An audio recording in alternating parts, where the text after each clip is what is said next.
கிறிஸ்துவ மத்திய வானத்தில் மேகங்கள் மேலே நீங்களும் நானும் பார்க்கிற போது நமக்காக மரித்து உயிர்த்தெழுந்து பரத்துக்கு சென்ற அவர் திரும்ப இறங்கி வருவார் பாருங்க. பரலோகத்திலிருந்து இறங்கி வருவார் பாருங்க. நம்மளை அழைத்து செல்வதற்காக இறங்கி வருவார் பாருங்க. அவரை பார்க்குறப்ப உங்களுக்கு ஒரு மிகப்பெரிய ஒரு சந்தோஷம் கிடைக்கும் பாருங்க. அந்த ஆனந்த பரவசம், அதுக்கு பேர் தான் ராப்சர்னு பேர். அதுக்கு என்ன பேர்? ராப்சர்னு பேர். பிரைஸ் ஃபாதர் மைல்டா, பிரைஸ் ஃபாதர். சரி, எனக்கு இன்னும் சாட்டிஸ்ஃபையே இல்லை பாரு. அப்போ ஆனந்த பரவச நிலை அதை அடைகிறது இருக்கு பாருங்க. அவரை பார்த்த உடனே உங்களுடைய எல்லா துக்கங்களும் மறந்து, உங்களுடைய வேத பண்டிதர்கள் இப்படி சொல்லுவாங்க, சில நினைவுகளை நம்முடைய மைண்டில் இருந்து என்ன செய்ய முடியாதுன்னா எரேஸ் பண்ணவே முடியாது. பார்த்துருக்கீங்களா? அதை நீங்கள் சில காலத்துக்கு மறக்கலாம், ஆனால் என்னாலும் அதை என்ன செய்ய முடியாது, மறந்து விட முடியாது. ஏதாவது ஒரு சூழ்நிலையில் யாராவது ஒருத்தர் ஏதாவது ஒரு தருணத்தில் அந்த காரியத்தை உங்களுக்கு என்ன செஞ்சிருவாங்க, திரும்ப அதை நினைப்பூட்டி விடுவாங்க. ஏதாவது ஒரு விஷயத்தில் அது உங்களுடைய ஆள் மனதில் இருந்து திரும்ப என்ன ஆயிரும், அது உங்களுக்குள்ள ரிவைவ் ஆகி அந்த எண்ணம் என்ன செஞ்சிடும், வெளியே வந்துடும். அப்போ என்ன செய்ய முடியாதுன்னா எண்ணங்களை நினைவுகளை என்னவே செய்ய முடியாது, அழிக்கவே முடியாது இல்லையா? உங்களுடைய எண்ணங்கள் நினைவுகள் அழிக்கணும்னா உங்கள் ஆத்மாவையே அழிச்சாதான் உண்டு, உங்கள் மனதையே அழிச்சாதான் உண்டு. ஆனால் உங்களுடைய இருதயத்தில் இருக்கிற அந்த பாரங்கள், கவலைகள், பட்ட அவமானங்கள், வலி, வேதனை, இது எல்லாவற்றையும் மறக்க பண்ணுகிறது எது தெரியுமா? அந்த ராப்சரில் நீங்கள் அடைவீங்க பாருங்க, அந்த ஆனந்த பரவசம். அவரை பார்த்த உடனே வரும் பாருங்க, அதில் இந்த பூமிக்குரிய எல்லாமே உங்களுக்கு என்ன ஆகி போயிடும், மறந்து போயிடும். இந்த பூமிக்குரிய எல்லாமே உங்களுக்கு என்ன ஆயிரும், அங்கே மறந்துடும் இல்லை? கொஞ்சம் மைல்டு ரிவர்ப் வைக்கிறீங்களா? மைல்டு ரிவர்ப், த்ரோட் பிடிக்கணும். அப்போ இதைத்தான் என்னன்னு சொல்கிறோன்னா ராப்சர்னு சொல்கிறோம். சரியா? சரி, நான் ஒன்று ஸ்டெப் பை ஸ்டெப்பாக வரேன். இப்போ நாம் ரகசிய வருகைக்காக நாம் காத்திருக்கிறோம். நான் பர்சனலாக சொல்லிடுறேன், நான் இந்த ட்ரெடிஷ்னல் இந்த ஃபெய்த்தை தான், இந்த வியூவை தான் நான் பிலீவ் பண்ணுறேன் என் அளவில். ஏன் இதை நான் சொல்கிறேன் அப்படின்னா, இன்றைக்கி நிறைய காரியங்கள்லாம் வெளியே நிறைய காரியங்கள் எல்லாம் என்ன செய்கிறோம், நம்ம கேட்குறோம் இல்லையா? ரகசிய வருகைங்கிறது என்ன இல்லை அப்படின்லாம் கேட்குறோம். ஆனால் அதற்கு என்ன சொல்கிறது, போதுமான ஆதாரத்தை யாருமே என்ன செய்யலை. அதாவது இதுதான் கரெக்ட் அப்படின்னு சொல்லத்தக்க விதத்தில் நம்முடைய ஆவியை ஸ்பிரிட்டை சாட்டிஸ்ஃபை பண்ணுற மாதிரி, எனக்கு நான் சொல்கிறேன் பர்சனலாக, என்னுடைய ஸ்பிரிட்டை சாட்டிஸ்ஃபை பண்ணுற மாதிரி இது சரிதான் அப்படின்னு சொல்கிற மாதிரியான ஆதாரங்கள் இதுவரைக்கும் என்ன செய்யப்படவே இல்லை, கொடுக்கப்படவே இல்லை. ரகசிய வருகை இல்லை அப்படின்னா என்ன ஆயிரும்னா, நம்ம எல்லாருமே உபத்திரவ காலத்துக்குள்ளே என்ன செய்ய வேண்டி இருக்கும், நாமெல்லாம் போக வேண்டி இருக்கும் இல்லை? நல்லா யோசிச்சு பாருங்கள். ஆண்டவர் தம்முடைய மனவாட்டிய ஒரு யோசிச்சு பாருங்களேன். நீங்கள் ஒரு பெரிய இக்கட்டு வரப்போகுதுன்னு வச்சுக்கிறீங்க. கொரோனா காலம் மாதிரி அப்படி வராது, ஒரு எக்ஸாம்பிளுக்கு சொல்கிறேன். இன்னொரு இது வரப்போகுதுன்னு வைங்க. முதல் வேலை யாரை செக்யூர் பண்ணுவீங்க? நீங்கள் உங்கள் குடும்பத்தை என்ன செய்வீங்க, நீங்கள் செக்யூர் பண்ணுவீங்கல்ல, பாதுகாப்பீங்கல்ல. உங்கள் கணவரை, மனைவியை, பிள்ளைகளை உடனே என்ன செய்வீங்க? கொரோனாவில் யாரையாவது வீட்டை விட்டு வெளியே அனுப்புனீங்களா? வீட்டு வாசலுக்கு அனுப்புனீங்களா? முதல்ல கதவு திறந்துச்சா பாருங்கள். அந்த காற்று வழியாக கூட என்ன செஞ்சிடும், வந்துடக்கூடாதுன்னு சொல்லி பூட்டியே வச்சுருந்தோம்ல. அப்போ நான் கேட்குறேன், ஆண்டவர் தன்னுடைய இரத்தத்தினால விலைக்கரையும் கொடுத்து வாங்கின சபையை அவர் எப்படி ட்ரிபுலேஷனில் விட்டுட்டு போவார்னு சொல்ல முடியும் இல்லை? அதுக்கு என்ன இல்லை, அது லாஜிக்காக நிறைய விஷயம் என்ன செய்யுது, இடிக்குது இல்லையா? ஆகையினால இந்த ட்ரிபுலேஷனுக்குள்ளே சபை ஒரு நாளும் என்ன செய்வதில்லை, போவதில்லை. வெளிப்படுத்தின விசேஷம் 5வது அதிகாரத்தில் தான் சபை எடுக்கப்படுகிறது. 6வது அதிகாரத்திலிருந்து 19வது அதிகாரம் வரைக்கும் சபையை குறித்து எதுவுமே என்ன செய்யப்படலை, அங்கே சொல்லப்படலை. இந்த ட்ரிபுலேஷன் நாட்களில், உபத்திரவ காலம், மகா உபத்திரவ காலத்தில் என்ன செய்யப்படலை, சபையை குறித்ததான எந்த விதமான, அதாவது சபையில் 2 இருக்குது. நீங்கள் சபைன்னு ஒரே மாதிரி பார்த்துடக்கூடாது. சபைனா என்னென்னா, இயேசு கிறிஸ்துவை சொந்த இரட்சகராய் ஏற்றுக்கொண்ட யூதர்களும் புறஜாதிகளும் அடங்கிய, யூதர்களும் புறஜாதிகளும் அடங்கிய நாம சபை. எத்தனை பேர் ஆமேன்னு சொல்ல முடியும்? திருப்பி சொல்றேன், இயேசு கிறிஸ்துவ சொந்த ரட்சகரா ஏற்றுக்கொண்ட யார் யாரு? யூதர்களும் புறஜாதிகளும் அடங்கிய சபை. நம்ம தான் மனவாட்டியாகிய சபை. எத்தனை பேர் ஆமேன்னு சொல்ல முடியும்? அதே நேரத்தில் இஸ்ரவேல் நாட்டில் இல்லை உலகத்தின் வேறு பகுதிகளில் இன்னும் இயேசுவை சொந்த ரட்சகராக ஏற்றுக்கொள்ளாம பிதாவாகிய தேவனை மட்டும் ஆராதிக்கிறாங்க பாருங்க, பழைய ஏற்பாடை மட்டும் கை கொள்றாங்க பாருங்க, அவர்களையும் வேதம் என்னன்னு தான் சொல்லுகிறது? சபைன்னு தான் சொல்லுகிறது. ஏன்னா யாத்ராகமம் 12:1 இருந்தே சபை என்ன செஞ்சிருச்சு? அது யூதர்கள் அடங்கிய சபை. சொல்லுங்க, யார் அடங்கிய சபை? யூதர்கள் மட்டும் அடங்கிய பழைய ஏற்பாட்டு சபை. அது இன்னைக்கு வரைக்கும் என்ன செய்து கொண்டே தான் இருக்கிறது, தொடர்ந்து வந்து கொண்டே தான் இருக்கிறது. அதில் இருந்து இயேசு கிறிஸ்துவை சொந்த இரட்சகராய் ஏற்றுக்கொண்ட யூதர்களும் யூதர் அல்லாத புறஜாதிகளும். எத்தனை பேர் ஆமேன்னு சொல்ல முடியும்? அப்போ இவர்களுக்கெல்லாம், இவர்களையும் வேத சபைன்னு தான் சொல்லுகிறது. சரியா? அதனால் நீங்கள் எப்போதுமே பைபிளில் வாசிக்கிறப்ப இங்கே சபைன்னு அவர் யாரை சொல்கிறாரு? புறஜாதி ஜனங்களை பவுல் எழுதுகிறாரா, யூதர்களில் இயேசுவை ஏற்றுக்கொண்டவர்களை எழுதுகிறாரா, அல்லது புறஜாதிகளும் இல்லாமல் யூதராக இருந்து அதே நேரத்தில் இயேசுவை ஏற்றுக்கொள்ளாத பழைய ஏற்பாட்டு வழிபாட்டு முறைகளில் வாழுகிற அவர்களையும் வேதம் அநேக இடங்களில் சபைன்னு தானே சொல்லுகிறது. அப்போ அவர்களை குறித்து சொல்லுதா அப்படிங்கிறத நாம் அந்த வேத பகுதியை வச்சு தான் என்ன செஞ்சுக்கிறணும்? அதை கண்டுபிடிச்சிக்கிறணும். சரியா? ஆகையினால இந்த வெளிப்படுத்தல் 6வது அதிகாரத்திலிருந்து 19வது அதிகாரம், அதாவது உபத்திரவ காலத்தை, உபத்திரவ காலம், மகா உபத்திரவ காலம், இந்த 2 காலத்தையும் சொல்லுகிற பகுதிகளில் எங்குமே மனவாட்டியாகிய நம்மை குறித்து அங்கே எதுவுமே என்ன செய்யப்படலை, அங்கே எழுதப்படலை. சரியா? இது ஒரு முக்கியமான ஒரு காரணம். சரியா?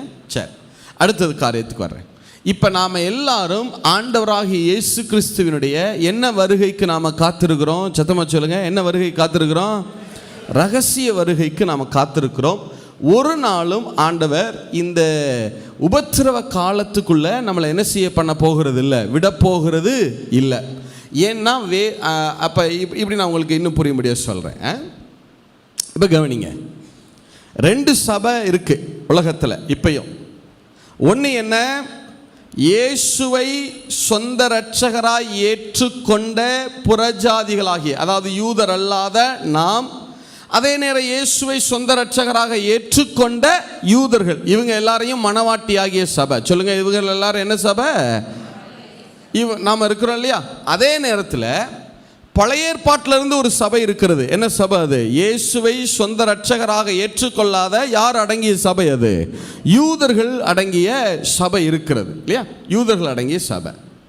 இப்போ இந்த ரகசிய வருகையில் ஆண்டவராகிய இயேசு யாரை எடுத்துக்கொள்ள போகிறார்னா, தம் மேலே விசுவாசம் வைத்திருக்கிற புறஜாதிகளாகட்டும் யூதராகட்டும், யாராக வேணா இருக்கட்டும், இயேசு கிறிஸ்துவின் மேலே விசுவாசம் வைத்திருக்கிற நம் அத்தனை பேரையும் தான் அவர் தம்முடைய ரகசிய வருகையில் அந்த பேரானந்தத்துக்குள்ள, ஆனந்த பரவசத்துக்குள்ள அவர் நம்மை எடுத்துக்கொள்ள போகிறார்.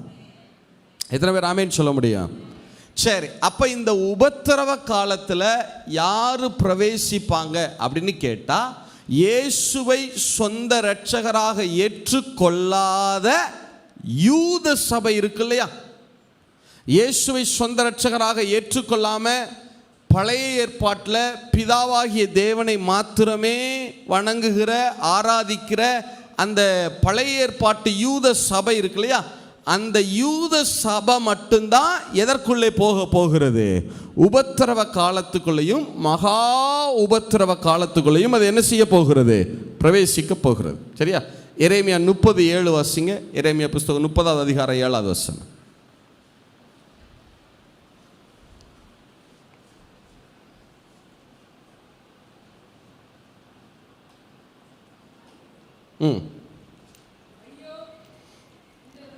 மனைவி எப்சிவா வாசிப்பாங்க மைக்கில்.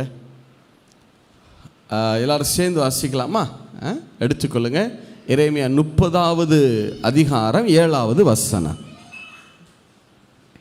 ஐயோ ஐயோ, அந்த நாள் பெரியது, அந்த நாள் பெரியது, அதை போல் ஒத்த நாள் இல்லை, அதை போலொத்த நாள் இல்லை, அது யாக்கோபுக்கு இக்கட்டு காலம், அது யாக்கோபுக்கு இக்கட்டு காலம். சொல்லுங்க, யாருக்கு இக்கட்டு காலமா? The time of the trouble for Jacob. இல்ல, யாக்கோபுக்கு, அதாவது இஸ்ரவேலர்களுக்கு தான் அது இக்கட்டு காலம். உபத்திரவ காலத்துக்குள்ள, மகா உபத்திரவ காலத்துக்குள்ள யாரு பிரவேசிக்க போறதுன்னா, இன்றைக்கும் இஸ்ரவேல் தேசத்திலேயோ அல்லது உலகத்தின் பல பகுதிகளிலேயோ இருக்கிற யூதர்கள் இயேசுவை சொந்த இரட்சகராக ஏற்றுக்கொள்ளாம இருக்கிறாங்கல்ல, அவர்கள்தான் அந்த உபத்திரவ காலத்துக்குள்ள, மகா உபத்திரவ காலத்துக்குள்ள பிரவேசிக்க போறாங்க. இயேசுவை சொந்த இரட்சகராக ஏற்றுக்கொண்ட மணவாட்டியாகிய சபை அதற்குள் என்ன செய்வது இல்லை? பிரவேசிப்பது இல்லை. சரியா? ஒன்று.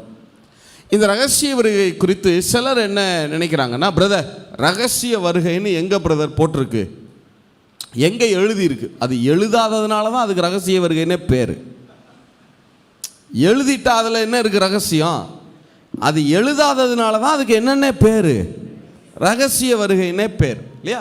இப்போ நாம் பிதா குமாரன் ஆவியானவரை விசுவாசிக்கிறோம், இல்லை? திரித்துவ தேவனை, ட்ரினிட்டியை விசுவாசிக்கிறோம். உண்மைதானா? எத்தனை பேர் ஆமேன்னு சொல்ல முடியும்?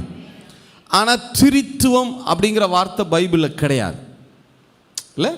ட்ரினிட்டிங்கிற வார்த்தை பைபிளில் இல்லை. திரித்துவம்னா அதை அடையாளப்படுத்துறதுக்கு நாம தான் அதுக்கு பேர் வச்சிருக்கிறோம். திரித்துவ தேவன் அவரை அடையாளப்படுத்தி அதை எப்படி சொல்றது, நம்ம விலைக்கு சொல்லணும்ல, அவர் திரித்துவ தேவனாக இருக்கிறார்னு. என்ன பேர் வைக்கிறது? ட்ரினிட்டின்னு என்ன செஞ்சிருக்கிறோம், நாம பேர் வச்சிருக்கிறோம், திரித்துவம்னு பேர் வச்சிருக்கிறோம். ஆனால் திரித்துவங்கிற வார்த்தை எதில் இல்லை?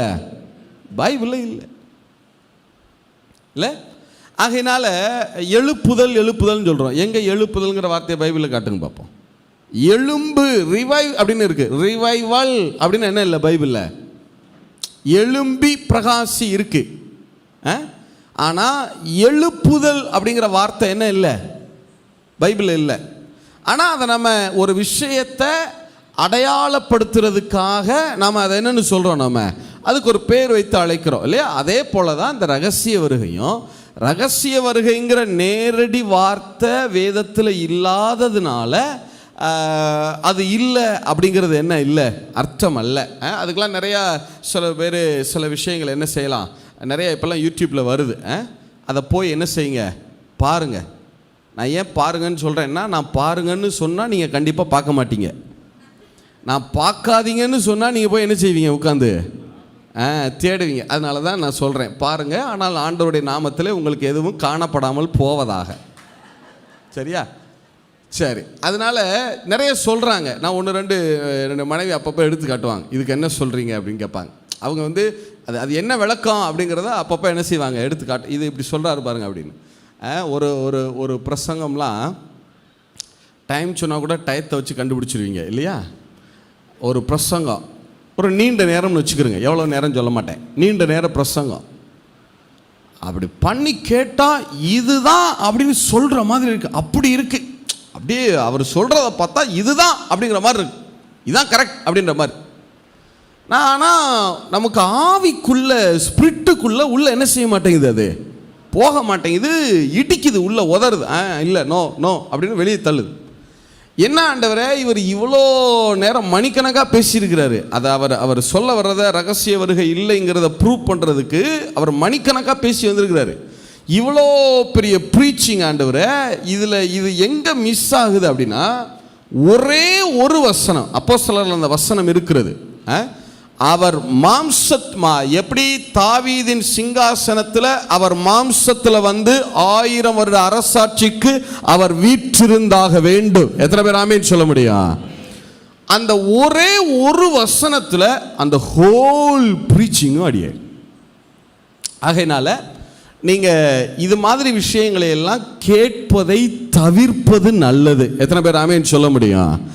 அதனால் என்ன சொல்கிறது, வசனம் நல்லா தெளிவாக தெரிந்திருக்கும் போதே நம்ம என்ன ஆகுற மாதிரி இருக்குது, ஸ்லிப் ஆகிற மாதிரி அவ்வளவு இதாக இருக்கிறதுனால தயவாக நீங்கள் இதை காரியங்கள் எல்லாம் கேட்காமல் இருப்பது நல்லது.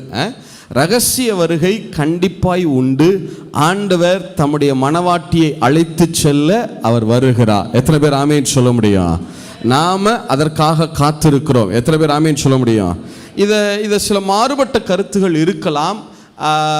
ஆனால் அவங்க சொல்கிறது என்னுடைய ஸ்பிரிட்டை என்ன செய்யலை, சாட்டிஸ்ஃபை பண்ணலை. எனக்கு எழும்புகிற சந்தேகங்கள், அப்போ இந்த வசனத்துக்கு இதுதான அர்த்தம், நீங்கள் ஏன் இப்படி சொல்கிறீங்க அப்படின்னு நம்ம திருப்பி கேட்டால் அவங்ககிட்ட என்ன இல்லை, அதுக்கு ஆன்சர் இல்லை. அவங்க நம்மளை சாட்டிஸ்ஃபை கரெக்டாக சொல்லணும்ல, இதுதான் பிரதர் அப்படின்னு சொல்லணும்ல, அதுக்கு என்ன இல்லை, அவங்ககிட்ட ஆன்சர் இல்லை. அதனால் என் அளவில் நான் அதை எதையுமே என்ன செய்யலை, ஏற்றுக்கொள்ளலை. ரகசிய வருகை உண்டு. எத்தனை பேர் ஆமேன்னு சொல்ல முடியும்? சில மூத்த ஊழியர்கள் கூட இல்லைன்னு சொல்கிறாங்க. மூத்த ஊழியர்கள் கூட என்ன இல்லை, ராப்சர் இல்லைன்னு சொல்கிறாங்க. ஆனால் நான் அதை ஏற்றுக்கொள்வதில்லை. ஆண்டவராகிய இயேசு தெளிவாக எழுதியிருக்கிறது. வாசிங்க 1 தெசலோனிக்கேயர் புஸ்தகம் 4வது அதிகாரம் 13 to 18. 1 Thessalonians chapter 4 verse 13 to 18.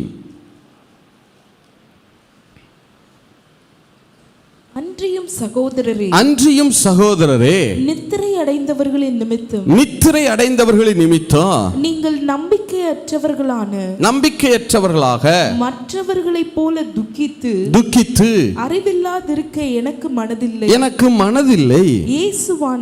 இயேசுவானவர் மரித்து பின்பு எழுந்திருந்தார் என்று விசுவாசிக்கிறோமே. அப்படியே இயேசுவுக்குள் நித்திரை அடைந்தவர்களையும் தேவன் அவரோட கூட கொண்டு வருவார். கர்த்தருடைய வார்த்தையை முன்னிட்டு நாங்கள் உங்களுக்கு சொல்லுகிறதாவது கர்த்தருடைய வருகை மட்டும். அதுல நல்லா தெளிவா எழுதி பாருங்க. கர்த்தருடைய வார்த்தையை முன்னிட்டு நாங்கள் உங்களுக்கு சொல்லுகிறதாவது. அப்ப என்ன அர்த்தம்னா, பவுல் என்ன சொல்ல வர்றாரு, இங்க பாருங்கப்பா, நான் இப்போ உங்களுக்கு சொல்ல போறேன் பாருங்க இந்த ரகசிய வருகை குறித்து. இது புதிய ஏற்பாட்டில் எழுதி வைக்கிறேன்னு நினைக்காதீங்க. இதை குறித்து நமக்கு பழைய ஏற்பாடே அநேகம் சத்தியங்களை போதித்திருக்கிறது. அதை நான் பிறகு வரிசையாக சொல்லி வர்றேன், நாளை தினத்தில் பார்க்கலாம். பழைய ஏற்பாடே நமக்கு ரகசிய வருகையை குறித்ததான அடிப்படை சத்தியங்களை, மூல உபதேசங்களை எதுவே போதிக்கிறது? பழைய ஏற்பாடே போதிக்கிறது. அந்த வார்த்தையை முன்னிட்டு தான் நான் உங்களுக்கு சொல்லுகிறேன். நான் எனக்கு ரகசிய வருகை பவுல் அப்படி சொல்லலை. நான் எனக்கு ரகசிய வருகை குறித்து ஆண்டவர் வெளிப்படுத்தி இருக்கிறாரு, அதுதான் நடக்க போகுது, நான் எனக்கு கொடுத்த வெளிப்பாட்டை சொல்லுகிறேன் அப்படி சொல்லல. அவரு வார்த்தையை முன்னிட்டு நான் சொல்லுகிறேன். வாசிங்க. கர்த்தருடைய வார்த்தையை முன்னிட்டு நாங்கள் உங்களுக்கு சொல்லுகிறதாவது கர்த்தருடைய வருகை மட்டும் உயிரோடு இருக்கும் நாம் நித்திரை அடைந்தவர்களுக்கு முந்திக் கொள்வதில்லை. ஏனெனில் கர்த்தர் தாமே ஆரவாரத்தோடு பிரதான தூதனுடைய சத்தத்தோடு தேவ எக்காலத்தோடும் வானத்திலிருந்து இறங்கி வருவார். அப்பொழுது கிறிஸ்துவுக்குள் மரித்தவர்கள் முதலாவது எழுந்திருப்பார்கள். பின்பு உயிரோடு இருக்கும் நாமும் கர்த்தருக்கு எதிர்கொண்டு போக மேகங்கள் மேல் அவர்களோட கூட ஆகாயத்தில் எடுத்துக்கொள்ளப்பட்டு இவ்விதமாய் எப்பொழுதும் கர்த்தருடனே கூட இருப்போம். ஆகையால் இந்த வார்த்தைகளினாலே நீங்கள் ஒருவரை ஒருவர் தேற்றுங்கள். 1 கொரிந்தியர் புஸ்தகம் 15வது அதிகாரம் 50 to 54. 1 கொரிந்தியர் 15வது அதிகாரம் 50 to 54. சகோதரரே, நான் சொல்லுகிறது என்னவெனில் மாம்சமும் இரத்தமும் தேவனுடைய ராஜ்யத்தை சுதந்தரிக்க மாட்டாது. அழிவுள்ளது அழியாமையை சுதந்தரிப்பதில்லையே. இதோ ஒரு ரகசியத்தை உங்களுக்கு அறிவிக்கிறேன். அதுதான் இந்த ரகசிய வருகை. ரகசியத்தை உங்களுக்கு அறிவிக்கிறேன். நாம் எல்லாரும் நித்திரை அடைவதில்லை. ஆகிலும் ஆகிலும் கடைசி எக்காலம் தொனிக்கும் போது ஒரு நிமிஷத்திலே ஒரு இமை பொழுதிலே நாம் எல்லாரும் மறுரூபமாக்கப்படுவோம். எக்காலம் தொனிக்கும் அப்பொழுது மரித்தோர் அழிவில்லாதவர்களாய் எழுந்திருப்பார்கள். நாமும் மறுரூபமாக்கப்படுவோம். அழிவுள்ளதாகிய இது அழியாமையையும் சாவுக்கேதுவாகிய இது சாவாமையையும் தரித்து கொள்ள வேண்டும். அழிவுள்ளதாகிய இது அழியாமையையும் சாவுக்கேதுவாகிய இது சாவாமையையும் தரித்து கொள்ளும் போது மரணம் ஜெயமாக விழுங்கப்பட்டது என்று எழுதியிருக்கிற வார்த்தை நிறைவேறும். சரி, இப்ப கவனிங்க, இந்த வேத வாக்கியங்களில் வசனம் தெளிவாக இருக்கிறது, வார்த்தைக்கு வார்த்தை தெளிவாக இருக்கிறது. என்ன, நாம் இமைப்பொழுதில் மறுரூபமாக்கப்படுவோம். எத்தனை பேர் ஆமேன்னு சொல்ல முடியும்? இல்லையா? இமைப்பொழுதில் நம்ம என்ன ஆக்கப்படுவோம்? நாம் மறுரூபமாக்கப்படுவோம். அவரை நீங்கள் பார்க்கிற போது இந்த உலகத்தினுடைய எல்லா காரியங்கள்லேருந்தும் நாம் ரட்சிக்கப்பட்டு விடுதலையாக்கப்பட்டு அவரை பார்க்குறப்ப நீங்கள் அந்த பேர் ஆனந்தத்தை, அந்த ஆனந்த பரவசத்தை அடைவீங்க. எத்தனை பேர் ஆமேன்னு சொல்ல முடியும்? ஆகையினால ரகசிய வருகை உண்டு. ஆண்டவராக இயேசுவினுடைய வருகைக்காக நாம் என்ன செய்து கொண்டிருக்கிறோம்? காத்திருக்கிறோம். சரி, ரகசிய வருகைக்கு பிற்பாடு நான் மற்ற காரியங்களை வரிசையாக சொல்லி வர்றேன். பிற்பாடு உபத்திரவ காலம், மகா உபத்திரவ காலம். உபத்திரவ காலம், அப்புறம் என்ன காலம்? மகா உபத்திரவ காலம், ட்ரிபுலேஷன் அண்ட் கிரேட் ட்ரிபுலேஷன். சரியா? இந்த காலங்களை குறித்து வெளிப்படுத்தின விசேஷம் 6வது அதிகாரத்திலிருந்து 19வது அதிகாரம் வரைக்கும் அது சொல்லப்பட்டிருக்கிறது. 6வது அதிகாரத்திலிருந்து வெளிப்படுத்தல் 1லிருந்து 5 வரைக்கும் சபை இந்த பூமியில் இருக்கிற போது சபைக்காக சொல்லப்படுகிற வார்த்தைகள், சபை மணவாட்டி எடுக்கப்படுகிற வரைக்கும் 1லிருந்து 5, வெளிப்படுத்தல் 1 to 5 அதான். பிறகு வெளிப்படுத்தல் 6ல் இருந்து 19 வரைக்கும் உபத்திரவ காலம் மற்றும் மகா உபத்திரவ காலத்தை குறித்து என்ன செய்யப்படுகிறது? சொல்லப்படுகிறது. சரியா? உபத்திரவ காலம் மற்றும் மகா உபத்திரவ காலத்தை 18 கடைசி வரைக்கும் சொல்லப்படுகிறது. 19 துவக்கத்தில் கொஞ்சம் என்ன செய்யப்படுகிறது? சொல்லப்படுகிறது. 19ல் ஆண்டவருடைய 2ஆம் வருகை குறித்து என்ன செய்யப்படுது? சொல்லப்படுது. 20வது அதிகாரத்தில், அடுத்த அதிகாரத்தில் 1000 வருட அரசாட்சியை குறித்து ஆரம்பிக்கிறது. சரியா? சரி, இப்போ கவனி. இப்போ இந்த 19க்கு பிறகு 2ஆம் வருகை 1000 வருட அரசாட்சினே வச்சுக்கிறோமே. இந்த 6லிருந்து 18 வரைக்கும் இருக்கிற காரியங்கள் இருக்கு பாருங்க. அதற்கும் சபைக்கும் எந்த விதமான சம்பந்தமும் கிடையாது. அந்த சம்பவங்கள் எதுவும் இந்த பூமியில் நடக்கிறப்ப நாம் இங்கே இருக்க போகிறதில்லை. நாம் எங்கே இருக்க போகிறோம்? அவருடனே கூட இருக்க போகிறோம். எத்தனை பேர் ஆமேன்னு சொல்ல முடியும்? அவருடைய மணவாட்டியாக அவருடைய வலது பாரிசத்தில், இயேசுவினுடைய வலது பாரிசத்தில் நாம் இருக்க போகிறோம். இந்த உபத்திரவ காலத்துக்கும் மகா உபத்திரவ காலத்துக்கும் என்ன கிடையாது? சம்பந்தம். நமக்கு சபைக்கும் அதுக்கு என்ன கிடையாது? சம்பந்தம் கிடையாது. இதை குறித்து நீங்கள் முதல் காரியம், நீங்கள் பயப்பட வேண்டிய அவசியம் இல்லை. என்ன செய்ய வேண்டிய அவசியம் இல்லை?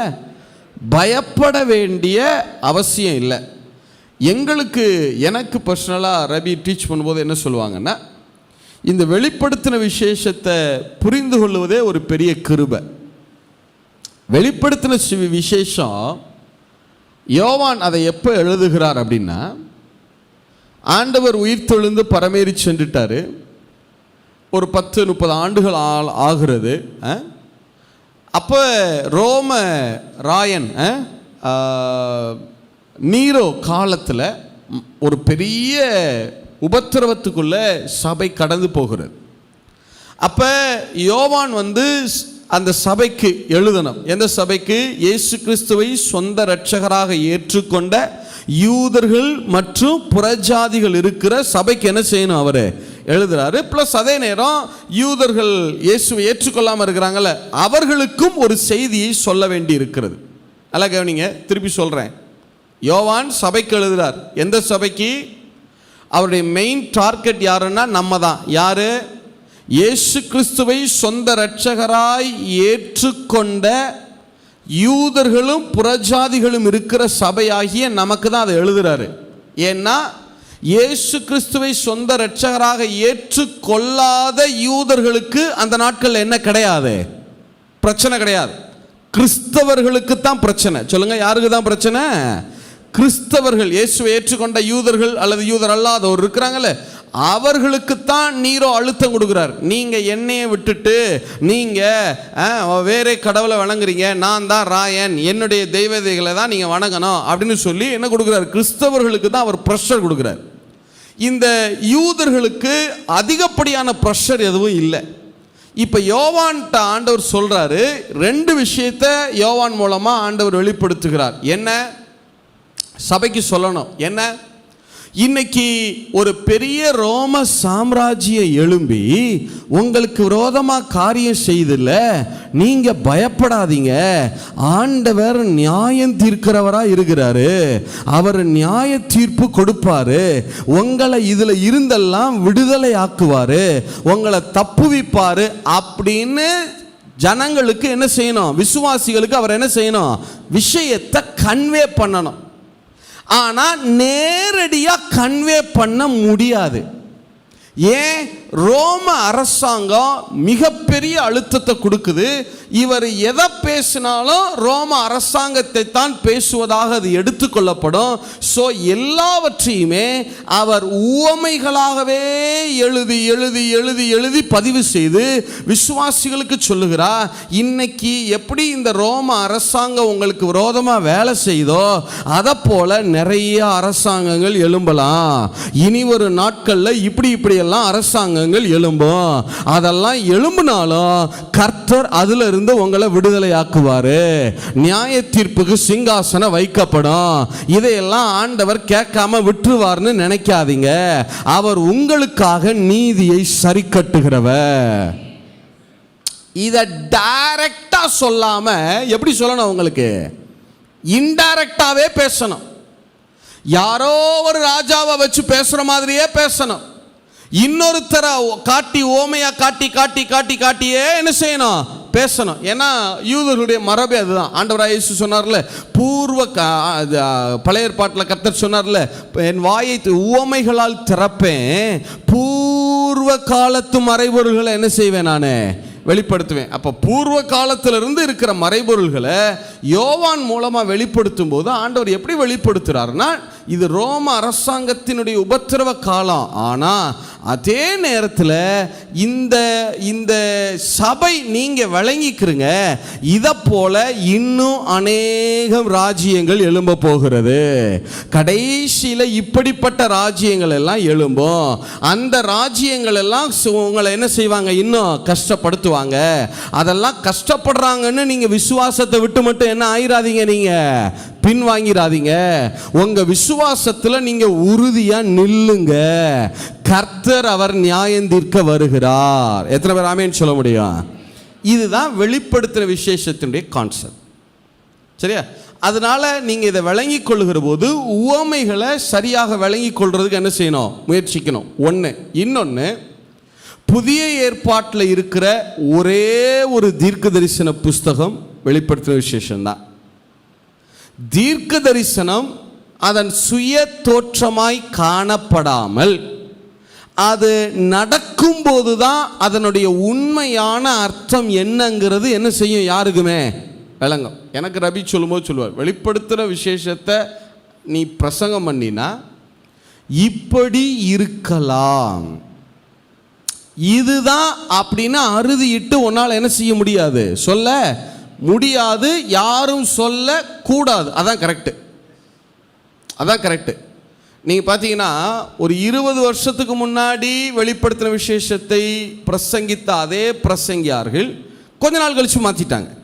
இப்போ ஒரு 5 வருஷம் கழிச்சு அவங்களே இன்னும் கொஞ்சம் மாற்றுறாங்க. இல்லை இதுதான் நாங்கள் இப்போ அது இல்லை இதுதாங்கிறாங்க. இன்னொரு 5 வருஷம் ஆனால் ஒருவேளை வருகை தாமதித்தால் அதையும் என்ன செய்வாங்க? அவங்க மாற்றலாம். ஆனால் நான் உங்களுக்கு என்ன சொல்கிறேன்னா, நீங்கள் ஞானவான்களா என்னன்னா இது இருக்கலாம். எத்தனை பேர் ஆமேன்னு சொல்ல முடியும்? இந்த 6வது அதிகாரத்திலிருந்து வெளிப்படுத்தல் 6லிருந்து 19 வரைக்கும் இருக்கிற எதுக்கு விளக்கம் சொன்னாலும் இட் மேபி இருக்கலாம். வேத பண்டிதருடைய கருத்து இது, அவ்வளோதான். ஆனால் அது நடக்கும்போது மட்டும்தான் உங்களுக்கு தெரியும் அதனால இதுக்கும் சபைக்கும் என்ன கிடையாது, சம்பந்தம் கிடையாது. நீங்க ஒரு நாளும் இந்த உபத்திரவ காலத்தை குறித்து பயப்படாதீங்க. எத்தனை பேர் ஆமேன்னு சொல்ல முடியும்? நான் இதை இப்படி பார்க்குறேன், உங்களை பயமுறுத்தி உங்களை ஒரு காரியத்தை செய்ய வைக்க விரும்பலை. ரகசிய வருகை வருது, கர்த்தர் கைவிட்டுட்டார்னா நீ உபத்திரவ காலத்துக்குள்ளே போகணும், ஒழுங்கா ஜெபம் பண்ணு, ஒழுங்கா வேதவாசி, ஒழுங்கா உபவாசம் இரு, ஒழுங்கா சபைக்கு வா, இதெல்லாம் பயமுறுத்தி நான் சொல்ல விரும்பலை. ஏன்னா வேதம் ரொம்ப தெளிவாய் சொல்லுது, உங்கள் விசுவாசம் பயத்தினால் கிரியை செய்யாது, உங்கள் விசுவாசம் தேவன் மேலே வைக்கிற அன்பினால் மட்டும்தான் கிரியை செய்யும். அன்பினால். கலாத்தியர் 5:6 வாசிங்க. கிறிஸ்து இயேசுவினிடத்தில் விருத்த சேதனம் இல்லாமையும் ஒன்றுக்கும் உதவாது அன்பினால் கிரியை செய்கிற விசுவாசமே உதவும். அப்ப உங்க விசுவாசத்தை ஒரு நாளும் பயமுறுத்தி நாங்க கிரியை செய்ய வைக்க முடியாது. பயமுறுத்தி உங்களை ஜெபம் பண்ண வைக்க முடியாது. அப்படி ஜெபிச்சிருந்தா தான் எத்தனைவோ எல்லாம் மாறி இருக்குமே, இல்லை? உலகமே இன்னைக்கு என்ன ஆயிருந்திருக்கான், தலைகீழ ஆயிருக்குமே. ஏன் இன்னும் சபைன்னா நம்ம சபையை சொல்லலை, பொதுவாக சொல்கிறேன். சபையில் ஜெபம் குறைகிறது, மற்ற காரியங்கள் எல்லாம் என்ன செய்யுது, குறைகிறது, இதெல்லாம் இருக்குது. பரிசுத்த குறைகிறது, இதெல்லாம் இருக்குன்னா இது என்ன பிரச்சனைனா, பயத்தினால உங்களை ஒரு இதையுமே என்ன செய்ய வைக்க முடியாது. அன்பினால் மட்டும்தான் உங்கள் விசுவாசம் வேலை செய்யும். எத்தனை பேர் ஆமேன்னு சொல்ல முடியும்? அப்போ ஆண்டவர் என் தகப்பன் எனக்கு இன்னவெல்லாம் செய்து வைத்திருக்கிறாரே, இவ்வளவு என்னை நேசிக்கிறாரா, இந்த அளவுக்கு எனக்காக அவர் காரியங்களை நடப்பித்திருக்கிறாரா அப்படிங்கிறத நீங்கள் அறிய அறிய அறிய அறிய அறிய அதை குறித்து உங்களுக்கு தெரியும் போது உங்களுக்குள்ள இருந்து அந்த ஊற்று வர ஆரம்பிக்கும். பாருங்க, என்னை இவ்வளவு அப்பா நேசிக்கிறாரா, என் மேலே இவ்வளவு அக்கறை வச்சிருக்கிறாரா அப்படின்னு நீங்கள் அறிந்து கொள்ளும் போது அவர் மேலே உங்களுக்கு வரும் பாருங்க அந்த அன்பு. அப்பதான் நீங்க சொல்லுவீங்க, என் தேவனுக்கு விரோதமாக நான் பாவம் செய்வது எப்படி? இல்லை, யோசேப்பு கேட்டார்ல, அதை போல் நீங்கள் கேட்பீங்க. உங்கள் அன்பு பெருகணும். எத்தனை பேர் ஆமேன்னு சொல்ல முடியும்? அப்போ விசுவாசம் பயத்தில் வேலை செய்யாது. விசுவாசம் எதில் மட்டும்தான் வேலை செய்யும்? நிறைய நேரங்களில் இந்த கர்த்தருக்கு பயப்படணும், பயம்னா அடிச்சிருவாரோ, வச்சிருவாரோ, கைவிட்டுட்டு போயிடுவாரோ, உபத்திரவ காலத்துக்குள்ளே போயிடுமோ அப்படிங்கிற பயம் இல்லை, அந்த பயம் இல்லை. இவ்வளவு ரெவரன்ஸ்ன்னு சொல்கிறாங்கல்ல, இவ்வளவு ஆண்டவர் எனக்காக செய்திருக்க நான் அவருக்கு விரோதமாக எப்படி செய்கிறது, என்னைய இன்ன நிலைமையில் கொண்டு வந்து கர்த்தர் வச்சிருக்கிறாரு, இதெல்லாம் எனக்கு தகுதியா, இதெல்லாம் போய் நான் செய்யலாமா, நான் கர்த்தர் என்ன லெவலில், என்ன ஸ்டேட்டஸில், என்ன ஸ்டாண்டர்டில் கொண்டு வந்து வச்சிருக்காரு, இப்படிப்பட்ட ஒரு இழிவான அல்லது அற்பமான காரியத்து மேலே நான் சந்தோஷம் வைக்கலாமா அப்படி நீங்கள் நினைக்கிறீங்க பாருங்க, அந்த கர்த்தருக்கு பயப்படும் பயம்தான் அவருக்கு உகந்தது. எத்தனை பேர் ஆமேன்னு சொல்ல முடியும்? சரியா? ஒரு நாளும் நீங்களாகட்டும் உங்கள் பிள்ளைகளாகட்டும், இல்லை, எங்களுக்கு இந்த ரபிகள் சொல்லும்போது ஒரு வார்த்தை சொல்லுவாங்க, எரேமியால 45 இருக்கு இல்லையா, ஒரு மெய்ப்பனுடைய தகுதியே என்ன தெரியுமா? ஆண்டவர் சொல்லும்போது சொல்கிறார், நான் என்னுடைய ஆடுகளுக்கு வேறொரு மெய்ப்பனை, யார்? இயேசுவை நான் கொண்டு வருகிறேன். ஏன்னா அவர் வந்து என்னுடைய ஆடுகளை திகிலடைய பண்ணாமலும் பயமுறுத்தாமலும். அப்ப ஒரு ரைட் ஷெப்பர்டுடைய தன்மையே என்ன தெரியுமா? குட் ஷெப்பர்டு இல்லை, எங்கே யாருமே குட் ஷெப்பர்டு கிடையாது, அவர் மட்டும்தான் குட் ஷெப்பர்டு. எத்தனை பேர் ஆமேன்னு சொல்ல முடியும்? நாங்கள்லாம் ரைட் ஷெப்பர்ட். ஒரு சரியான மேய்ப்பனுடைய தன்மை என்னன்னா, ஆடுகளை பயமுறுத்தாம அதை நல்வழியில் கொண்டு வரணும். எத்தனை பேர் ஆமேன்னு சொல்ல முடியும்? அதை சரியான வழியில் நடக்க வைக்கணும், ஆனால் பயமுறுத்தி அதை செய்ய வைக்கக்கூடாது. எதுலையும் செய்ய வைக்கணும்? விசுவாசத்தை பயமுறுத்தி செய்ய வைப்பதல்ல. விசுவாசம் பயத்தில் வேலையே செய்யாது. எதில் மட்டும்தான் வேலை செய்யும்? அன்பினால் கிரியை செய்கிற விசுவாசம். சரியா? சரி, இப்போ கவனி. அப்போ சபை இந்த உபத்திரவ காலத்துக்குள்ளே என்ன செய்ய போவது இல்லை, பிரவேசிக்க போகிறது இல்லை. ஆண்டவர் தம்முடைய மனவாட்டியை ரட்சித்து கொள்ள அவர் போதுமானவர். எத்தனை பேர் ஆமேன்னு சொல்ல முடியும்? எத்தனை பேர் ஆமேன்னு சொல்ல முடியும்? சரி, நீங்கள் சொல்லுங்கள், நான் கேள்வி கேட்குறேன். இப்போ நாம் என்ன வருகைக்காக காத்திருக்கிறோம்? ரகசிய வருகை. ரகசிய வருகை ஆங்கிலத்தில் எப்படி சொல்கிறோம்? ராப்சர்னு சொல்கிறோம். ராப்சர்னா என்ன அர்த்தம்? சத்தமாக சொல்லுங்கள். அப்படின்னா என்ன அர்த்தம்? யாரை பார்க்குற போது அந்த பேரானந்தம் உண்டாகிறது? இயேசுவை பார்க்கிற போது உங்களுக்கு என்ன உண்டாகும்? அந்த பேரானந்தம் உண்டாகும். பாருங்க, இந்த உலகத்தினுடைய எல்லா காரியங்களும் அந்த இமைப்பொழுதுல உங்களுக்கு மறந்து போகும். எத்தனை பேர் ஆமேன்னு சொல்ல முடியும்? உங்க நினைவிலேயே அது இருக்காது. எத்தனை பேர் ஆமேன்னு சொல்ல முடியும்? சரி, அப்ப அந்த பேரானந்தத்துக்குள்ள பிரவேசிக்கிறது, அவரை பார்ப்பது இருக்குல்ல, அதான் ராப்சர், ரகசிய வருகைன்னு சொல்றோம். சரியா? சரி, ரகசிய வருகையில் சபை எடுக்கப்பட்டு விடுகிறது. அப்போ ரகசிய வருகைக்கு பின்னாடி வருகிற அந்த உபத்திரவ காலம், மகா உபத்திரவ காலத்துக்குள்ள இயேசுவை சொந்த ரட்சகராக ஏற்றுக்கொண்ட சபை பிரவேசிக்க போறதில்ல. யார் மட்டும்தான் பிரவேசிக்க போறது? இயேசுவை சொந்த ரட்சகராக ஏற்றுக்கொள்ளாத யூத சபை மாத்திரம்தான் பிரவேசிக்க போகிறது. எத்தனை பேர் ஆமேன்னு சொல்ல முடியும்? சரி, இப்போ உபத்திரவ காலம், மகா உபத்திரவ காலம், இந்த ரெண்டும் முடிந்த பிறகு 1000 வருட அரசாட்சி துவங்குகிறது. சொல்லுங்க, என்ன அரசாட்சி துவங்குகிறது? அங்கே ஒரு யுத்தம் நடக்கிறது. அந்த யுத்தத்தில் ஆண்டவராகிய இயேசு சாத்தான அந்தி கிறிஸ்துவை அவர் கட்டி வைக்கிறார் இல்லையா? கட்டி வைக்கிறார். அது முடித்த உடனே 1000 வருட அரசாட்சி துவங்குது. சொல்லுங்க, எத்தனை வருட அரசாட்சி துவங்குது? சரி, 1000 வருட அரசாட்சி எதற்காக? நான் வரிசையாக ஒன்று சொல்கிறேன். 1000 வருட அரசாட்சியில் என்னெல்லாம் நடக்கும் வரிசையாக சொல்கிறேன். 1000 வருட அரசாட்சியினுடைய நோக்கம் என்னன்னா, எதுக்கு பிரதர், எதுக்கு இந்த உலகத்தில் அவர் வந்து ஒரு 1000 வருஷம் அரசாளணும்னு சொல்கிறீங்களே, எதுக்கு, எதற்காக அப்படின்னா, ஒன்று என்னன்னா, ஆண்டவராகிய இயேசுவுக்கு சில தனிப்பட்ட வாக்குத்தத்தங்களை பிதா கொடுத்திருக்கிறார். யாருக்கு? ஆண்டவராகிய இயேசு கிறிஸ்துவுக்கு சில வாக்குத்தத்தங்கள் கொடுக்கப்பட்டிருக்கிறது. என்ன? என்னை கேளும், நான் உமக்கு ஜாதிகளை சுதந்திரமாக கொடுப்பேன். யார? ஜாதிகளை. ஃபார் எக்ஸாம்பிளுக்கு சொல்றேன் நான். இதை போல இயேசு கிறிஸ்துவுக்கு என்று தனிப்பட்ட விதமாய் அவர் இந்த உலகத்தையே அவர் ஆட்சி செய்வார் என்பதை குறித்தும், அவர் ஆட்சி செய்யணுங்கிறத குறித்தும், அந்த ஆட்சியில் என்னெல்லாம் நடக்குங்கிறத குறித்தும் இயேசுவுக்கு சில வாக்குத்தத்தங்கள் செப்பரேட்டாக அவருக்குன்னு கொடுக்கப்பட்டிருக்கிறது. அந்த வாக்குத்தத்தங்களை நிறைவேற்றுவதற்காக தான் 1000 வருட அரசாட்சி. ஒன்று. அடுத்து ரெண்டாவது, இஸ்ரவேல் தேசத்துக்கு, இஸ்ரவேல் நாட்டுக்கென்று சொல்லி ஆபிரகாமின் சந்ததி, அதாவது மாம்ச பிரகாரமான சந்ததிக்கு என்று சொல்லி, ஆக்சுவலாக ஒரிஜினலாக ஆபிரகாமின் சந்ததி நாம தான். எத்தனை பேர் ஆமேன்னு சொல்ல முடியும்? இல்லையா? விசுவாச சந்ததி நாம தான் ஒரிஜினலாக, இல்லையா? ஸ்பிரிச்சுவலாக இருக்கிற நமக்கு எல்லாமே இதுக்கு முன்னாடியே நடந்துடும். இதுக்கு முன்னாடியே எல்லாமே கர்த்தர் செஞ்சிடுவார். சரியா? அதை நான் வரிசையாக வர்றேன், வரும்போது உங்களுக்கு விளங்கும்.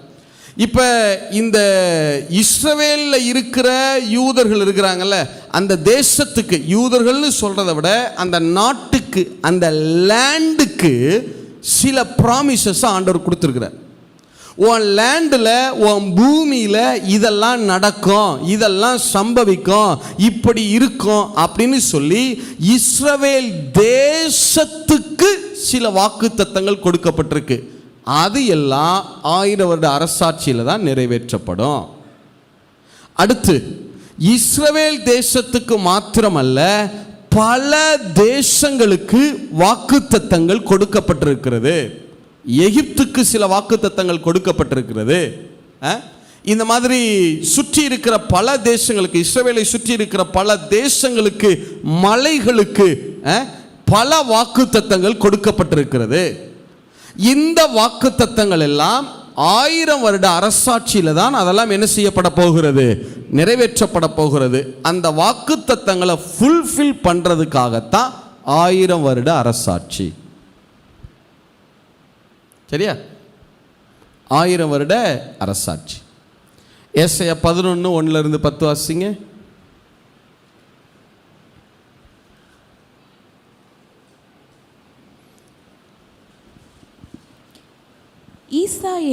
ஈசா என்னும் அடிமரத்திலிருந்து ஒரு துளிர் தோன்றி. எல்லாரும் சேர்ந்து எடுத்துக்கொள்றீங்களா? நான் இப்போ ஒரே ஒரு ரிவைஸ் வந்துடும் இந்த சாப்டருக்குள்ளே போகிறதுக்குள்ளே. ஒரே ஒரு ரிவைஸ் வந்துடுமா? நான் கேள்வி கேட்குறேன், பதில் சொல்லுங்கள். நம்ம என்ன வருகைக்கு காத்திருக்கிறோம்? ஆங்கிலத்தில் என்னன்னு சொல்கிறோம்? ராப்சர்னா என்ன அர்த்தம்? எப்போ வரும் அந்த பேரானந்தம் நமக்கு? சத்தமாக சொல்லுங்கள். அவரை பார்க்கிறப்ப. எத்தனை பேர் ஆமேன்னு சொல்ல முடியும்? சரி, இப்போ அடுத்து ரகசிய வருகை முறையில் சபை பரலோகத்துக்கு போகுது. சபைனா எந்த சபை? இயேசு கிறிஸ்துவை சொந்த இரட்சகராக ஏற்றுக்கொண்ட யூதர்கள் மற்றும் புறஜாதிகளாகிய நாம. Very good. அப்போ இதில் யார் வரமாட்டாங்க? எந்த சபை வராது? இயேசுவை சொந்த இரட்சகராக ஏற்றுக்கொள்ளாத புறஜாதி சபை இந்த ரகசிய வருகைக்குள்ள என்ன செய்யாது? அது வராது இல்லையா? சரி, வெரி குட். அடுத்து என்ன காலம் ஆரம்பிக்கிறது? உபத்திரவ காலம், மகா உபத்திரவ காலம் ஆரம்பிக்கிறது இல்லையா? அதற்கு பிறகு ஆண்டவருடைய 2ஆம் வருகை, பகிரங்க வருகை. சொல்லுங்க, என்ன வருகை அது? பகிரங்க வருகை. எதற்கு அவர் வருகிறார்னா, இந்த பூமியை 2 விஷயம். ஒன்று என்ன? அந்தி கிறிஸ்துவ கட்டணும். சொல்லுங்க, அந்தி கிறிஸ்துவ என்ன செய்யணும்? கட்டி வைக்கணும். அடுத்து எத்தனை வருஷம் அரசாளணும்? 1000 வருஷம். சொல்லுங்க, எத்தனை வருஷம் அரசாளணும்? 1000 வருஷம். சரியா? இப்போ நல்லா கவனிங்க. ரகசிய வருகையில் நாம் எங்கே இருப்போம்? அவர் இறங்கி வருவார், அவருடனே கூட மேகங்களிலே எடுத்துக்கொள்ளப்பட்டு விடுவோம். எத்தனை பேர் ஆமேன்னு சொல்ல முடியும்? ஆனால் 2ஆம் வருகையில் அவரோடு நாமும் சேர்ந்து இறங்கி வருவோம். எத்தனை பேர் ஆமேன்னு சொல்கிறீங்க? உபத்திரவ காலம், மகா உபத்திரவ காலம் முடிந்த பிறகு என்ன வருகை இருக்கிறது? 2ஆம் வருகை, அல்லது அதைத்தான் நம்ம என்ன வருகைன்னு சொல்கிறோம்? பகிரங்க வருகைன்னு என்ன செய்கிறோம்? சொல்கிறோம். சரியா? அதில் நாம் அவரோடு இறங்கி வருவோம். எத்தனை பேர் ஆமேன்னு சொல்ல முடியும்? இப்படி கேட்குறேன், இயேசு கிறிஸ்துவின் ரகசிய வருகையினுடைய நோக்கம் என்ன? எதை எடுத்து கொண்டு போவதற்காக? அதே நேரம் 2ஆம் வருகையினுடைய பர்பஸ் என்ன? யாரை கட்டி வைத்து ஆளுகை செய்வதற்காக. பிசாசை கட்டி வச்சுட்டு என்ன செய்யணும்? பூமியில் ஆளுகை செய்வதற்காக. எத்தனை பேர் ஆமேன்னு சொல்ல முடியும்? ரகசிய வருகையில் நாம் எங்கே இருப்போம்? இங்கேருந்து அவரோட எடுத்துக்கொள்ளப்பட்டு மேலே போகிறோம். ஆனால் 2ஆம் வருகையில், பகிரங்க வருகையில் நாம் எங்கே இருக்க போகிறோம்? அவரோட கூட சேர்ந்து பரலோகத்திலிருந்து இறங்கி வர போகிறோம். எத்தனை பேர் ஆமேன்னு சொல்ல முடியும்? சரியா? சரி, இந்த 1000 வருடம் இந்த பூமியில் அவர் அரசாளுவார். என்ன, எதுக்காக 1000 வருட அரசாட்சி? முதலாவது யாருக்கு கொடுக்கப்பட்ட வாக்குத்தத்தங்களை நிறைவேற்றுவதற்காக. Very good, very good, very good. சரியா? இயேசுக்கென்று சொல்லி சில ப்ராமிசஸ் பிதா கொடுத்து வைத்திருக்கிறார் வேதாகமத்தில். இல்லை, அதெல்லாம் ஃபுல்ஃபில் ஆகணும். அவர் வெயிட் பண்ணுறார், காத்திருக்கிறார். இன்னும் அதெல்லாம் ஆகலை. சரியா? அது ஆகணும். ஒன்று. அடுத்து எந்த தேசத்துக்கு கொடுக்கப்பட்ட வாக்குத்தத்தங்கள் நிறைவேற்றப்பட வேண்டி இருக்கிறது? இஸ்ரவேல் நாட்டுக்கு கொடுக்கப்பட்ட வாக்குத்தத்தங்கள் நிறைவேற்றப்பட வேண்டி இருக்கிறது. அடுத்து 3வது, பல தேசங்களுக்கு கொடுக்கப்பட்ட வாக்குத்தத்தங்கள் என்ன செய்யணும்? நிறைவேறணும். எத்தனை பேர் ஆமேன்னு சொல்ல முடியும்? சரி, வாசிங்க. ஏசாயா 11:1-10 வாசிங்க. ஈசா என்னும் அடிமரத்திலிருந்து ஒரு துளிர் தோன்றி அவன் வேர்களிலிருந்து ஒரு கிளை எழும்பி செழிக்கும். ஞானத்தையும் உணர்வையும் அருளும் ஆவியும், ஆலோசனையும் பலனையும் அருளும் ஆவியும், அறிவையும் கர்த்தருக்கு பயப்படுகிற பயத்தையும் அருளும் ஆவியும் ஆகிய கர்த்தருடைய ஆவியானவர் அவர் மேல் தங்கி இருப்பார். அப்படின்னா என்ன அர்த்தம்னா, இயேசு 2ஆம் வருகையில வருகிற போது இயேசு மாத்திரம் வரப்போகிறது இல்ல, ஆவியானவரும் சேர்ந்து தான் பூமிக்கு இறங்கி வருகிறார். எத்தனை பேர் ஆமேன்னு சொல்ல முடியும்? சரி, அடுத்து கர்த்தருக்கு பயப்படுதல் அவருக்கு உகந்த வாசனையாய் இருக்கு. அவர் தமது கண் கண்டபடி நியாயம் தீர்க்காமலோ தமது காது கேட்டபடி தீர்ப்பு செய்யாமலோ நீதியின்படி ஏழைகளை நியாயம் விசாரித்து, சேர்ந்து வாசிங்க பார்க்கலாம். நீதியின்படி ஏழைகளை நியாயம் விசாரித்து, யதார்த்தத்தின்படி பூமியில் உள்ள சிறுமையானவர்களுக்கு தீர்ப்பு செய்து பூமியை தமது வாக்கின் கோலால் அடித்து தமது வாயின் சுவாசத்தால் துன்மார்க்கரை சங்கரிப்பா. நீதி அவருக்கு அரைக்கட்டும், சத்தியம் அவருக்கு இடைக்கச்சையுமாய் இருக்கும். அப்பொழுது ஓநாய் ஆட்டுக்குட்டியோட தங்கும், புலி வெள்ளாட்டுக்குட்டியோட படுத்துக்கொள்ளும். கன்றுக்குட்டியும் பாலசிங்கம் காளையும் ஒருமித்திருக்கும். ஒரு சிறு பையன் அவைகளை நடத்துவான். சரி, இப்ப கவனி. நான் இப்படி சொல்றேனே, யூத சபை இயேசுவை ஏற்றுக்கொள்ளாதவர்கள் இருக்கிறார்கள், இருக்கட்டும். ஆண்டவரை சொந்த இரட்சகராக ஏற்றுக்கொண்ட நாம இருக்கிறோம் இந்த பூமியில. ஓகே, இயேசுவே கர்த்தரே பிதாவே அல்லது குமாரன் யாருன்னே தெரியாத ஏராளமான கோடிக்கணக்கான புறஜாதிகள் இருக்கிறார்கள்.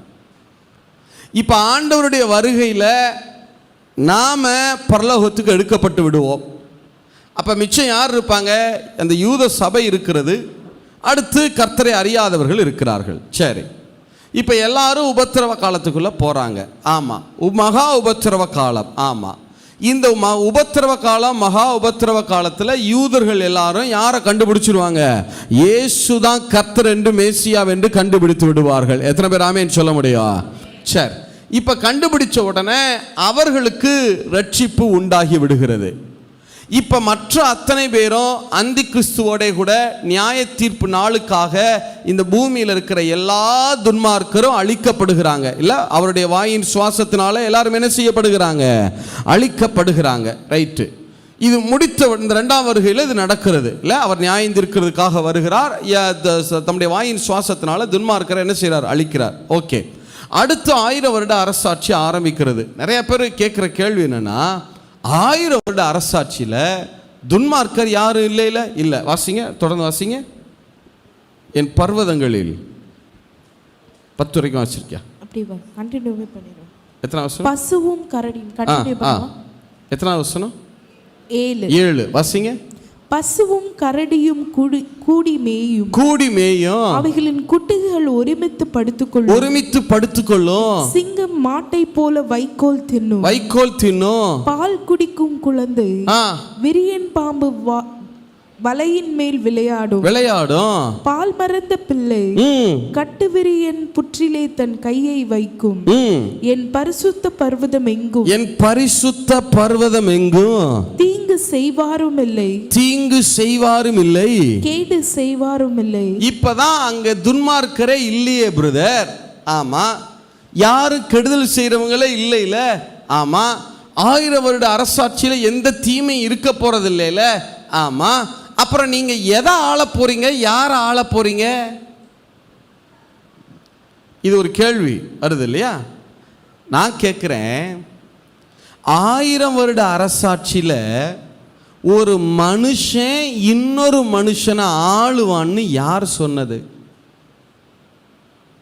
இங்க அப்படி எழுதியிருக்கா? இங்க எல்லாமே நீங்க வாட்சி பாருங்க. ஒரு சிறு பையன் மிருக ஜீவன்களை நடத்துவான்னு தான் எழுதியிருக்கு. 1000 வருட அரசாட்சியில் நாம அவரோட சேர்ந்து ஆள போறோம். எதை தெரியுமா?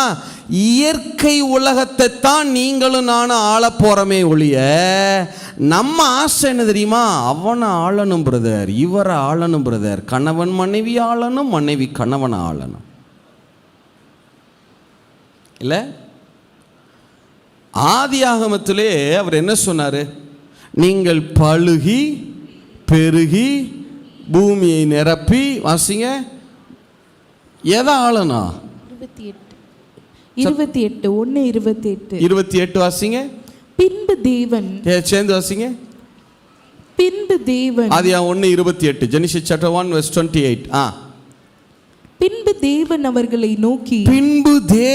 அவர்களை நோக்கி, நீங்கள் பழுகி பெருகி பூமியை நிரப்பி அதை கீழ்ப்படுத்தி சமுத்திரத்தின் மச்சங்களையும் ஆகாயத்து பறவைகளையும் பூமியின் மேல் நடமாடுகிற சகல ஜீவ ஜந்துக்களையும் ஆண்டு கொள்ளுங்கள் என்று சொல்லி, பக்கத்து வீட்டுக்காரரையும், உங்களுக்கு பக்கத்தில் குடியிருக்கிறாரே அந்த வீட்டுக்காரம்மாவையும், கணவன் மனைவியையும் மனைவி கணவனையும் ஆளக்கடவீர்கள். நம்ம ஆசை என்னன்னா, ஆளுகைனாலே என்ன, அவன் மேலே உட்காந்து அப்படியே பிரதர் ஆளணும் பிரதர். எங்க சொல்லியிருக்கு? ஆண்டவருடைய படைப்பில் ஒரு மனுஷன் நீ இன்னொரு மனுஷனை ஆளணும். நான் சொல்கிறேன் 1000 வருட அரசாட்சியில், 1000 வருட அரசாட்சியில் அல்லது ஆதியாகமத்தில், இந்த 2 நோக்கத்திலையும் எங்கே சொல்லியிருக்கு மனுஷனை ஆளணும்னு? ஆதியாகமத்திலேயே அவருடைய நோக்கம் என்ன தெரியுமா? நீங்களும் நானும் மனுஷனை ஆளணுங்கிறது இல்லை, நீங்களும் நானும் இயற்கையை ஆளணுங்கிறது. அப்படின்னா என்ன அர்த்தம் தெரியுமா? ஒரு சிருஷ்டிகருடைய ரேங்க்ல இருந்து, ஒரு கிரியேட்டருடைய ரேங்க்ல இருந்து நீங்க இந்த இயற்கை உலகத்தை ஆளுகை செய்யணும். இயற்கை விதிகள் எல்லாம் உங்களுக்கு கீழ்ப்படியணும். நீங்க விரும்புனா கடல்ல நடக்கணும், நீங்க விரும்புனா சமுத்திரத்தின் ஆழங்கள்ல போகணும், நீங்க விரும்புனா என்ன காரியங்களை செய்யும்படி சொல்லுகிறீர்களோ அதற்கு இயற்கை கீழ்ப்படியணும். அதுதான் கர்த்தருடைய நோக்கம். நீங்களும் நானும் ஆளணும்னா மனுஷன் ஆளுவதல்ல. ஆண்டவர் என்ன சொன்னார் ஆதியாகமத்தில்? நீங்கள் பழுகி பெருகி பூமியை நிரப்பி சமுத்திரத்து நட்சத்திரங்களையும் ஆகாயத்து பறவைகளையும் பூமியில் உள்ள மிருக ஜீவன்களையும் என்ன செய்யுங்க, நீங்கள் ஆண்டு கொள்ளுங்க. இன்னைக்கு என்ன ஆகிப்போச்சு தெரியுமா? நம்ம அதை ஆளலை, அதுதான் என்ன செய்யுது. பார்த்துருக்கீங்களா? ஒருட உண்மையாக நடந்த சம்பவம். ஒரு எனக்கு ஒரு சிஸ்டர் கால் பண்ணுறாங்க, பிரதர் எங்கள் ஃபேமிலிக்காக நீங்கள் ஜெபித்துக்கொள்ளுங்கள் பிரதர், உங்களோட கதைப்பதிலே எங்களுக்கு ரொம்ப சந்தோஷம் பிரதர், எங்களுக்காக ஜெபித்துக்கொள்ளுங்கள். எங்கள் வீட்டில் 4 பேர் இருக்கிறோம் பிரதர். ஒன்று நான் பிரதர், என்னுடைய மகன் பிரதர், அப்புறம் என்னுடைய டாட்டர் பிரதர், அப்புறம் என்னுடைய டாமி பிரதர். என்னவா என்ன சிஸ்டர் டாம்? ஆமாம் பிரதர், எங்கள் வீட்டு நாய்க்குட்டி டாமி பிரதர். அதை எப்போ சிஸ்டர் ஃபேமிலியில் ஒன்றாக்குனீங்க? எங்கள் ஃபேமிலி தான் பிரதர். மனித தேவ சாயலாய் படைக்கப்பட்டவன் தன்னைய எந்த சாயலுக்கு இறக்குறான்? பார்த்துருக்கீங்களா? நாய்க்குட்டி. எனக்கு உண்மையாக நடந்த சம்பவம். பெங்களூரில் ஜெர்மனியிலேருந்து ஒரு அம்மா வந்து பெங்களூர் ஏர்போர்ட்டுக்கு இறங்கியிருக்காங்க. ஒரு நாய்க்குட்டி, ஒரு பூனைக்குட்டி. இதில் பூனை மிஸ் ஆயிடுச்சு. அது எப்படி ஃப்ளைட்லேருந்து எப்படி இறக்குனாங்க என்னன்னே தெரியல, அது எப்படி மிஸ் ஆயிடுச்சு. அது கத்தார் ஏர்வேஸில் நடந்த சம்பவம். அதில் ஒர்க் பண்ண தம்பி என்னட்டு சொன்னான், அந்த பூனையை பகல் முழுவதும் போலீஸ் தேடுமா, நைட்டில் இராணுவம் தேடுமா, பெங்களூர் ஏர்போர்ட் ஃபுல்லாக தேடுதான். ஏன்னா பூனை எதுக்குள்ளே போயிடக்கூடாது, அது சீரியஸ் பாருங்கள். அது வந்து ரன்வே எதுக்குள்ளேயாவது போயிடுச்சுன்னா என்ன ஆயிடக்கூடாது, அது விபத்தாக மாறிடக்கூடாதுன்னு சொல்லிட்டு தேடுதான். கண்டே பிடிக்க முடியல அந்த பூனை. அந்த அம்மாவுக்கு எவ்வளோ நஷ்டஈடு கேட்டுச்சான் தெரியுமா? அந்த அம்மா மெயில் அனுப்புகிறாங்களா, என்ன, நான் என்னுடைய மகளோடும் மகனோடும் பெங்களூருக்கு வந்தேன். மகன் யாரு? நாய்க்குட்டி. மகள் யாரு? பூனைக்குட்டி. நீதிமான் மிருக ஜீவன்களை காப்பாற்றுகிறான், தப்பு இல்லை, வளர்த்துக்குங்க. ஆனால் உங்கள் வீட்டில் ஒரு ஆளுன்னா என்ன செய்யாதீங்க, தயவு செய்து அந்த மாதிரிலாம் ட்ரீட் பண்ணாதீங்க, சொல்லாதீங்க. நீங்கள் தேவ சாயல். அது உங்கள் மேலே எவ்வளவுதான் நேசமாக நீங்கள் இருந்தால் கூட நீதிமான்கள் காப்பாற்றுங்க, தப்பு கிடையாது. ஆனால் நீங்கள் அதை போய் தேவனே உங்களுக்குள்ள வாசமாக இருக்கிறார், உண்மைதானா? எத்தனை பேர் ஆமேன்னு சொல்ல முடியும்? அப்போ நீங்கள் தேவ சாயலாக இருக்கிறீர்கள் இல்லை? தேவ சாயலை இஸ்ரவேலர்கள் என்ன சாயல் மாற்ற எதுக்கு ஒப்பாக்கினார்களாம்? அவர்கள் மிருகத்தின் சாயலுக்கு ஒப்பாக்கினாங்க இல்லை? மனுஷன்தான் மிருகத்தை ஆளணும். ஆனால் இங்கே எது யார் ஆளுது? மிருகம் மனுஷனை ஆண்டு கொண்டிருக்கிறது இல்லை? சரியா? அப்போ 1000 வருஷ அரசாட்சியில் நிறைய பேர் 1000 வருஷ அரசாட்சிலாம் வந்துருச்சு, இனிமேலாம் கிடையாது, அதெல்லாம் ஒன்றும் இல்லை. 1000 வருஷ அரசாட்சியில் நீங்கள் யாரை ஆள போகிறீங்க? எந்த மனுஷன் ஆள போகிறீங்க? அதான் துன்மார்க்கர் இல்லையே, அப்புறம் என்ன நீங்கள் எதாவது ஆள போகிறீங்க? நான் யாரப்பா மனுஷன் ஆளணும்? வேதம் நீங்கள் மனுஷனை ஆளணும்னு சொல்லலை. எத்தனை பேர் ஆமேன்னு சொல்ல முடியும்? அப்போ இருந்தே ஆண்டவர் என்ன தான் சொல்லி வர்றாரு, ஏன் நீங்கள் எல்லாருமே என்னுடைய பிள்ளைங்க தான், நான் உங்கள் எல்லாரையுமே நான் தான் படைச்சி வச்சுருக்கிறேன். துன்மார்க்கரா அவங்கள பார்த்துக்க வேண்டியது ஏன் வேலை, அவங்கள போய் ஆள வேண்டியது உன்னுடைய வேலை இல்லை. எத்தனை பேர் ஆமேன்னு சொல்ல முடியும்? அவங்களுக்கு பனிஷ்மெண்ட் கொடுக்கறது என்னுடைய வேலை, பழி வாங்குதல் கர்த்தருடையது. எத்தனை பேர் ஆமேன்னு சொல்ல முடியும்? அது உன் வேலை கிடையாது. நம்மளை எதை ஆளுவைன்னு சொல்லுவான்றான். அங்கேயும் அப்படி தான் இருக்குது இல்லையா? மிருக ஜீவன்களையா பேசிட்டு கடைசியில் சொல்கிறாரு, ஒரு சிறு பையன் அவைகளை என்ன செய்வான், நடத்தும். இல்லை அதனால யார் பிரதர் 1000 வருட அரசாட்சியில் தீன்மை இருக்காதுல்ல? இருக்காது. துன்மார்க்கர் இருக்க மாட்டாங்களா? இருக்க மாட்டாங்க. பாவிகள் இருக்க மாட்டாங்களா? இருக்க மாட்டாங்க. எல்லாமே அப்போ எல்லாருமே பரிசுத்தவான்கள் தானே? ஆமாம். நீங்கள் யாரை ஆள போடுறீங்க? நான் உடனே சில பேர், நீங்கள் இத்தனை கோடி ஜனங்கள் இருக்கிறீர்களே, அப்போ எத்தனை பேர் ஆளுவீர்கள்? ஏன்பா மனுஷன் ஆளணும்னே நினைக்கிறேன். அது நம்முடைய புத்தி தான் அப்படி இருக்கே ஒழிய வேதம் அதை நமக்கு போதிக்கலை. வேதம் என்ன சொல்லுது? நீங்கள் இயற்கையை ஆளணும். எத்தனை பேர் ஆமேன்னு சொல்ல முடியும்? எத்தனை பேர் ஆமேன்னு சொல்ல முடியும்? சரி, இப்போ நான் வரிசையாக கேள்வி கேட்குறேன், பதில் சொல்லுங்கள். ஒரே ஒரு முக்கியமான காரியத்தை மட்டும் சொல்லி நான் முடிச்சிடறேன். சரி, இப்போ கவனி. நம்ம என்ன வருகைக்காக காத்திருக்கிறோம்? ரகசிய வருகைக்கு. இல்லை, ரகசிய வருகை ஆங்கிலத்தில் என்ன சொல்கிறோம்? ராப்சர்னு சொல்கிறோம். ராப்சர்னா என்னது? பேரானந்தம். எப்போ வரும் நமக்கு? இயேசுவை பார்க்கிற போது. சரி, ரகசிய வருகையில் நாம் போயிடுறோம்னா எந்த சபை போய் விடுகிறது? இயேசுவை சொந்த இரட்சகராக ஏற்றுக்கொண்ட யூதர்கள் மற்றும் புறஜாதிகள் அடங்கிய சபை. எத்தனை பேர் ஆமேன்னு சொல்ல முடியும்? சரி, அடுத்து இன்னொரு சபை இருக்கிறது. என்ன? யாரை ஏற்றுக்கொள்ளாத? இயேசுவை சொந்த இரட்சகராக ஏற்றுக்கொள்ளாத சபை. இல்லையா? இன்னைக்கு இதுலேயும் ஒரு பிரச்சனை இருக்குது. என்ன? இயேசுவை சொந்த இரட்சகராக ஏற்றுக்கொண்ட நம்ம, அது யூதனாகட்டும் யூதன் இல்லாமல் இருக்கட்டும், நம்ம எல்லாரும் விசுவாசிகள். நமக்கு பேர் இல்லையா? உண்மைதானே? எத்தனை பேர் ஆமேன்னு சொல்ல முடியும்? இப்படி வச்சுக்கிறேன், நம்ம விசுவாசிகள். யாரை விசுவாசிக்கிறோம்? இயேசுவை. யூத சபை, அதாவது இயேசுவை சொந்த இரட்சகராக இன்னும் அவங்க என்ன செய்யலை? அவங்க இன்னும் ஏற்றுக்கொள்ளலை. அவங்க யார் மேலே விசுவாசம் வைக்கலை. ஆனால் இந்த நாட்களில் என்ன ஒரு பிம்பம் உருவாக்கப்படுகிறதுன்னா, ஏதோ யூதர் குலத்தில் பிறப்பது தான் மேலானது, யூதன் தான் உலகத்திலேயே சிறந்தவன், இஸ்ரவேல் தேசம்தான் எல்லாவற்றையும் விட மேலானது. இது மிக மிக மிக தவறானது. சரியா?